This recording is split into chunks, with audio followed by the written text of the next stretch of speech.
Hi everybody, thanks very much for being with us today. My name's Carmel Kai, I'm coming to you from Persistent Systems. I'm the Sales Director in the UK, and I've been very lucky to be working with Mark at IBM and our customer Cambridge consultants that you're going to be hearing from shortly. So we're going to be talking about how they've used Doors Next to build this ventilator in response to the ventilator challenge set by the UK government. So we're very fortunate to work with these guys to maximise their investment in the IBM solutions. I've been grateful to work with Mark alongside that. But please bear with us today, the format is a bit different because of the times we live in. So with that, I'll hand over to Mark to introduce himself and tell me about his experience with the customer. My name's Mark Best, I'm an IBM solution architect, and I've been working with Cambridge consultants for over 6 years now. And together with Persistent, we've sort of got the customer to this point now where they're able to use our solution to do all the traceability and testing of this fine product. And we look forward to continuing to work with Cambridge consultants over the next few years where we advance their capability into more functionality. Hello, it's great to be here today. My name is Mary Caravengelman. I am the Head of Biology and Biomedical Engineering Group here at Cambridge Consultants. On a VelocIvent project, I was the workstream lead for standards compliance and traceability, and I also was involved in the writing of system architecture and the subsystem requirement specifications. My name's Duncan Bishop. I'm a Programme Director in our Medical Technology Division, and on the VelocIvent project I was responsible for the requirements, our overall regulatory compliance, including testing, verification and manufacturing compliance. Hi everyone, it's great to be here. I'm Alex Joseph. I'm the Group Leader of the Integrated Mechanical Systems Group. On the VelocIvent project, I was responsible for defining our data schema, helping all of our users put their data into the right places and reporting out to the regulatory bodies. Can you give us a bit of background about Cambridge Consultants and the work that it does? And also it'd be great if you can give us some examples about the types of projects your organisation works on. Despite the name, Cambridge Consultants is a product development and technology company. Most of the work that we undertake results in delivered hardware, such as the ventilator that you can see behind me. One of our main markets is in medical technology, which is part of the reason we got involved in this project. And for example, we've worked on projects which range from the design and development of entire contact manufacturing lines through to the development of control system for implantable left ventricle pacemaker. In addition, some 50% of the world's air traffic is controlled through radios that have been designed by Cambridge consultants. And we also designed the robotic control system for the world's largest online grocer, Ocado. Can you set the foundation for the relationship you have with IBM Engineering Lifecycle Management? We realised a few years ago that we were undertaking increasingly complex development projects in an increasingly complex compliance environment, and that we really needed to properly manage requirements traceability and test traceability. So we undertook an internal project to evaluate a number of different solutions to requirements and test management, and we decided to select IBM's tools to help us do this. And Mark Best was part of the team that helped us persuade that IBM was the right solution for us. And since then, we've been using those tools on an increasing number of projects. So why did the UK government ask Cambridge consultants to participate in the ventilator challenge? We had a phone call one Friday afternoon from the Cabinet office asking us if we could help. And the reason they asked us if they could help, because we've got a long history of working with the UK government in a number of projects across a number of departments. They know that we are capable of doing innovative projects at speed. We have an established medical development process which allows us to work at speed. And because we are able to put together project teams capable of carrying out this work with all the disciplines that are required to produce something like a ventilator in a very short timescale, like over a weekend. This sounds like a very complex project, certainly more complicated than your typical project. Can you talk about what was different within this project? The biggest difference with this project was the speed at which we were developing it. Normally a device development like this would be done over many years, not just a few weeks. So the way we dealt with that was to make sure, well, was firstly to use a very large team, but also to make sure that all the information we wanted to trace through our system was properly linked together. So we used a large team to achieve that. That coupled with the as the pandemic evolved and the requirements for ventilators changed, we got updated requirements for the government, and we had to be able to handle that in a dynamic way. Can you describe the challenges that you faced around these regulations from the government, the transparency, and the evolving requirements and designs throughout the project? So this would be an interesting and complex project at the best of times. This is a safety critical piece of equipment which has many regulations that you need to comply with. On top of that, we had the changing brief from the government as this new disease got better understood. So one of the challenges we faced was to take all the new understanding and to take the existing regulations and bring them into a ordered process by which we talk to the design teams very closely about what they're able to achieve in the timescales and also what they need to do to meet the regulations. We were told we had to comply as far as possible with the safety critical ventilator regulations, but we also had direction that an understanding that some concessions in the design could be made for the purposes of time. And it was the job of Cambridge Consultants and our team to make those engineering judgments on what concessions we might need to ask for, and then we were in close conversation with the MHRA on this evolving design and also how to justify these concessions. And that was an evolving discussion with the design team on why they thought it was suitable, how the clinical advisors, what they thought of it, and bringing this all together into our traceability process by which we're linking the design back to requirements and the regulations themselves. What was sort of truly unusual is that so many were suddenly working remotely. I imagine that meant collaboration was very difficult. Can you talk a bit about your experiences there? I would say that collaboration was different, not necessarily difficult. It was a new challenge for all of us working from home, but I think one that we responded to very positively. We're very lucky that we have excellent IT infrastructure here, which allowed us to very seamlessly communicate with our colleagues wherever they were distributed. So whilst we obviously miss being able to see our colleagues face to face, we were able to communicate, pretty substantially. And one thing that really helped us was to have all our data and all of our comments on that data tracked in one place. As you can imagine, with a system like this, there's an enormous amount of data that's got to be controlled. There's requirements, there's risk controls, there's test plans, there's standards, there's architecture documents. So being able to contain all of those in the same place and have everyone put their input, their comments and their design data into the same place makes a huge difference. I would agree, because that meant we were able to almost improve on our normal processes where we might have a stand-up every morning with the whole team, and then by using Doors Next and the comment features, we were able to have a rolling conversation which is traced in a very simple way.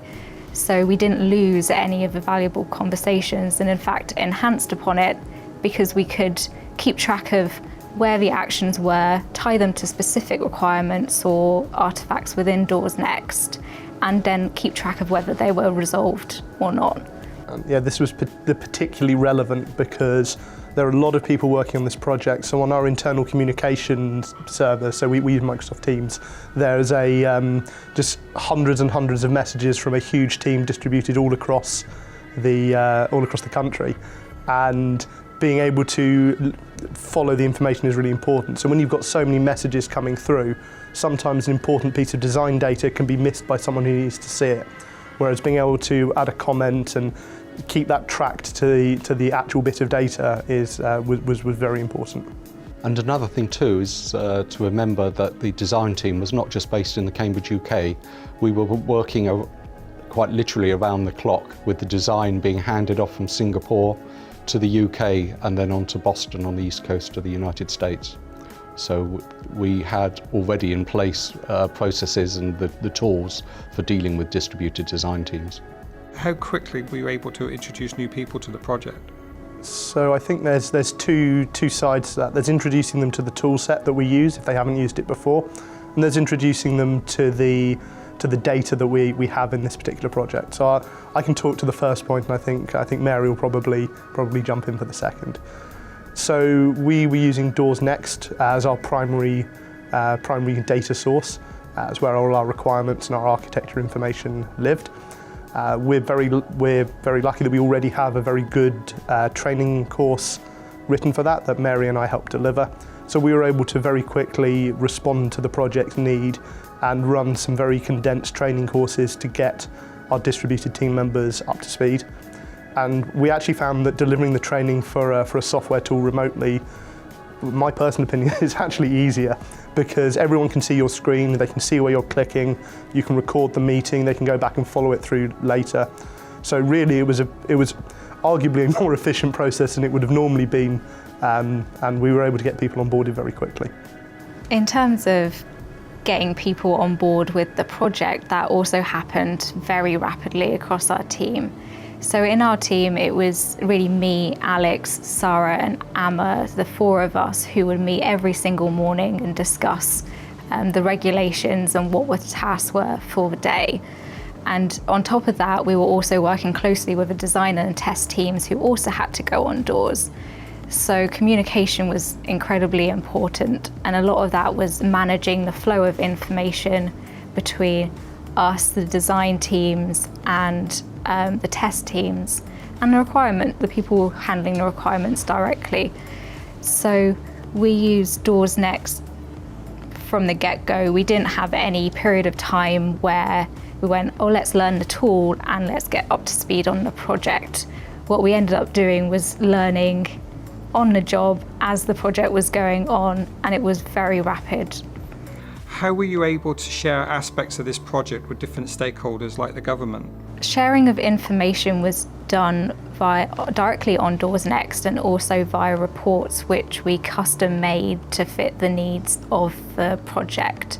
So one of the very important parts of the regulations in particular was to keep track of how we complied with the requirements and how we complied with the standards, and to identify quickly where we thought we couldn't meet the regulations or requirements.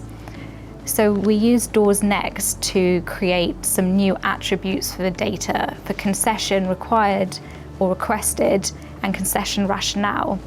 And this we used to record what our design justifications were. We were able to export that to a report and share that with the MHRA advisors and the clinicians with whom we were working very closely and we're in conversations with almost every day. So we found it a great tool for communicating our thinking directly relating to the MHRA specification and the regulations to the stakeholders. One of the challenges with a system like this is you've got so much data that's all interconnected with links, and you might want to view that data from different perspectives. So you might want to look from the stakeholder requirements and see how those translate through to the design. But you also might want to look across at the tests and see which requirements they're testing. If you do a project like this in Microsoft Word and Microsoft Excel, what you'll find is that you have to manually correlate to make sure your data all lines up. And with a project this big, with such a large team, it's incredibly challenging to make sure that data is all correct. By having a single source of truth and using the reporting engine to generate the data from the perspective we wanted and put it into a nice PDF we can share with the regulator, we're able to maintain consistency across our reports and accuracy within our data, which I think we would have really struggled to do without using a proper system. The designs were changing by the day as new ideas were coming up from the design teams, and how did you cope with that level of complexity? That was very interesting to manage, because obviously the design teams were under immense amounts of pressure to complete the normal process but within condensed time and communicate that effectively. So what we did was just stay in constant communication. We almost eavesdropped on the other team's work to see what they were working on And there was pushback from them going, do we really need handles? And then we'd push back and go, we need handles. This is a very heavy ventilator. So we'd have these dynamic conversations going on the whole time, putting in questions, shoving them out to design team, bringing the information back in and trying to rationalize it and justify it by linking it back to requirements. And where necessary, then going back to the MHRA or the clinical advisors and going, our design teams say this, can you elaborate? And in this way, we were really able to have an agile design process linked directly to the traceability, the regulations, the requirements, and also the tests, which we were planning to do later on in the process. You know, I think one of the concerns that people who were not involved in the government ventilator challenge from the outside was they would worry about how thorough you could possibly be doing something like this in such a short space of time, and that there would be lots of regulations that people wouldn't be able to comply with. And one of the things we're very proud of with this design is that we know exactly what we do comply with and what we don't, and that was openly and transparently discussed with the regulator from the get-go, and we were regularly generating them reports showing exactly what we were meeting and what we weren't. I think actually the handles is a really good example. I think it's either 20 or 25 kilograms. You have to have handles. We're a little bit above that because one of the design mantras was to use as many off-the-shelf parts as possible so that they're available in the UK to build ventilators. That means that one of the things that has to give is potentially the size or the weight. So we're able to flag that and show we're a bit overweight, and the government can say, well, actually, that's okay because it's always going to live on a trolley. We'll let that pass. Anything else you wanted to tell the audience about your experience using the tools and just your general experiences? One thing I would say, just to elaborate on Alex's last comment, is that we were constrained in what we were able to design this from.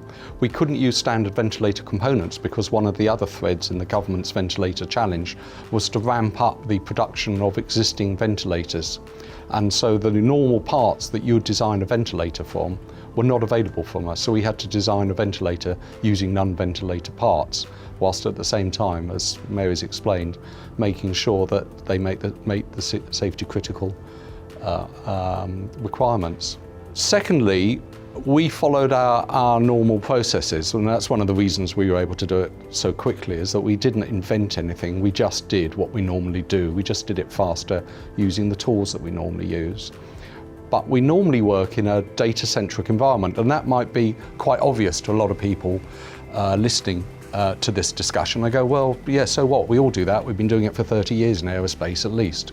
But in healthcare, it's still largely a document-centric environment, and one of the things that we have to be able to do is translate the design data, where we're able to work fast, into a document environment which can be understood by assessors and commenters who are not data-centric. And that's one of the things that we're able to do quite well now with Doors Next. It's taken us a while to get there, but we've got Doors Next and the publishing engine working well together, as Alex alluded to earlier, to actually give very good, comprehensive reports on our compliance and safety aspects.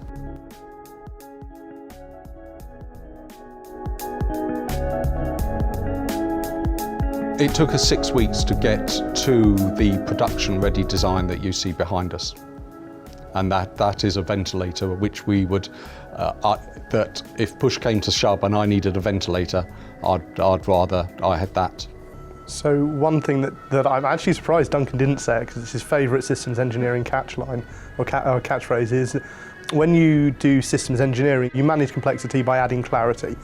But what that means is that you end up with a lot more to manage, lots more interface documents, lots more subsystem requirement specifications, and that's what we did on this project, and that's what we do with our complex systems when appropriate, in order to help us manage it. So we used a big team to do this quickly, but it was a lot of complexity and a lot of interdependencies to manage. And the nice thing about using Doors Next is that it was very obvious how the clarity flowed directly from the stakeholder MHRA requirements all the way down through to the risk control measures and the testing. So using Doors Next really gave us visibility of all aspects of the process from the beginning in a way where the logical flow was preserved, in a way which it's hard to maintain in a document-centric structure. Do you think you'll take any of the best practices you've learned and applied to this project and apply it to your existing projects or even new projects? I'm not sure that that we will take much that is new. I think it reinforces our best practice. It reinforces when you want something done quickly, you do it the way you know how to do it. You don't, when you're faced with a crisis, don't invent a new way of doing things. And go with what you know, and what we know is how to develop things in a rigorous manner. And that's what worked for us. Was not cutting corners, but doing things the way that we always do them, but faster. Absolutely, and this really reinforced that we do have a robust development process, and we are good at recording information in the right places, and we should do that because we have a system that works. So just wanted to ask a final question about what you would potentially do differently if you were to do the project again. Quite honestly, it worked very well despite the tight timeline and the number of people we had on the project. It ran very smoothly. We got to a production-ready design in a very short amount of time. So I'm not sure if there was anything specific that we would have done differently. Because we were following our processes that we would not use on a normal project, we didn't have to reinvent the wheel. We just had to do everything more efficiently. And I think we managed to do that very well, especially with the use of Doors Next. As the project evolved and our data set evolved and our reporting requirements evolved and our set of data that we were managing changed, I think by the time we got to the end of the project, we really knew exactly what our outputs were going to be, who they needed to be given to, and so on. But when we first got that phone call from the government, we didn't know what that was going to be, and that evolved with the project. And because of the flexibility of the system and our processes we already have, and the vast amount of experience that Cambridge Consultants has, we were able to evolve that and develop it as we went. But on a normal project, you would probably spend a little bit more time at the beginning figuring out exactly what the output is, because the design output of a ventilator isn't just the ventilator you see behind me, it's all of the documentation and testing that goes with it that shows that it's safe. The training, instructions for use. Yeah. Labelling. A lot goes into labelling. Packaging. The great cardboard box shortage of 2020. Yes. Thank you all very much, Mary, Duncan, Alex. We really appreciate your time. And I'm sure I can speak on behalf of the audience for thanking you for taking us through this wonderful project. I think it's so timely and it's great to see the tools applying to something so current. I'd just like to thank you all again. It's been great to be with you all, and I'll just wish the audience thank you for participating, thank you for watching, stay safe and take care.